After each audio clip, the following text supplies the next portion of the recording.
દેવાયત ખવડની જે માથાકૂટ ચાલી રહી છે, જે બબાલ ચાલી રહી છે, એ બબાલને લઈને સૌથી મોટા સમાચાર ગીર સોમનાથથી સામે આવી રહ્યા છે। દેવાયત ખવડને લઈને સૌથી મોટા સમાચાર દેવાયત ખવડની બબાલની વચ્ચે ખવડની બબાલના કેસમાં દેવાયત ખવડની પત્નીની પૂછપરછ કરવામાં આવી છે। દેવાયત ખવડની શોધખોળ માટે ગીર સોમનાથ પોલીસે 7 ટીમો બનાવી છે। 7 ટીમોમાંની એક ટીમ કે જેમણે દેવાયત ખવડની પત્નીની પૂછપરછ કરી છે। ઘટનામાં ઉપયોગ લેવાયેલી બંને કાર કબજે લેવાઈ। બંનેમાંથી એક પણ કાર ખવડના નામે નથી। એક કાર એ રાજકોટના તો બીજા એક અમરેલીના મૂળ માલિકની કાર। સોમનાથ પોલીસે સુરેન્દ્રનગર અને અમદાવાદના બંને નિવાસસ્થાન ઉપર તપાસ કરી સોમનાથ પોલીસે દેવાયત ખવડની જે પત્નીની પૂછપરછ કરી છે, એ પૂછપરછની અંદર દેવાયત ખવડની પત્નીએ નિવેદન આપતા મહત્વના ખુલાસાઓ કર્યા। ખવડની પત્નીની પૂછપરછ દરમિયાન પોલીસને અનેક એવી મહત્વની લિંક એ આ કેસની અંદર મળી હોવાની વાત સામે આવી રહી છે। જો કે ગીર સોમનાથ પોલીસે સુરેન્દ્રનગરના મૂળી તાલુકાના દુધઈ ગામે પણ દેવાયત ખવડનું નિવાસસ્થાન છે, ત્યાં જઈને પણ તપાસ કરી છે। અને આ તમામની વચ્ચે દેવાયત ખવડ કે જેઓ અમદાવાદ ખાતે પણ રહે છે, તે અમદાવાદના નિવાસસ્થાન ઉપર દેવાયત ખવડની પત્નીએ હાજર હતી।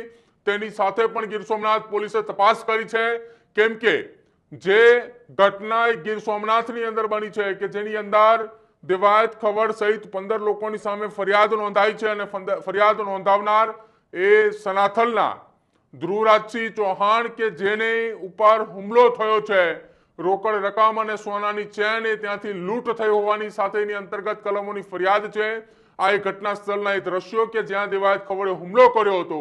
હવે આ તમામની વચ્ચે તેની પત્નીની પૂછપરછની અંદર મોટા ખુલાસાઓ થયા હોવાની વાત એ ગીર સોમનાથ પોલીસ કરી રહી છે। ગીર સોમનાથ પોલીસે શું નિવેદન આપ્યું દેવાયત ખવડની પત્નીની પૂછપરછ મામલે, અને જે 2 ગાડી ઘટનાની અંદર ઉપયોગમાં લેવાઈ હતી, બંનેની એ કબજે લીધા બાદ પોલીસનું સૌથી મોટું નિવેદન સામે આવ્યું છે, સાંભળો એ પણ। તાલાલા પોલીસ સ્ટેશનમાં દેવાયત ખવડ અને તેના સાગરીતો વિરુદ્ધ જે ગુનો નોંધાયેલ તે અનુસંધાને અમારી પોલીસની ટીમો કાર્યરત હતી। તો અમારા પોલીસ અધિકારીને બાતમી મળી તે અનુસંધાને બાપુલા ધણેજ એક ગામ છે, ત્યાં પીઠાડો માનું મંદિર છે, એની પાછળ વીડી વિસ્તાર આખો જંગલ એરિયા આવેલો છે। એ જંગલ એરિયામાં આ જે ગુનામાં વપરાયેલી બંને ગાડીઓ બિનવારસી હાલતમાં મળી આવી, જે અનુસંધાને પોલીસે બંને ગાડીઓની ઝડપી કરી। એ ઝડપી દરમિયાન પોલીસને ગાડીઓમાંથી કંઈ મળી નથી આવ્યું, પરંતુ ગુનાના કામે પોલીસ હાલ બંને ગાડીઓ કબજે કરી છે। જેમાં જે ફોર્ચ્યુનર ગાડી છે જેના રજિસ્ટ્રેશન નંબર છે GJ18B5523, જે રાજકોટના દાવડા મિલનભાઈ બાબુભાઈ એના ઓનર છે, અને આ ગાડી એમની પાસેથી આશરે 15 દિવસ પહેલાં આ દેવાયતભાઈ કોઈ કામ હેઠળ લઈ ગયેલા હતા।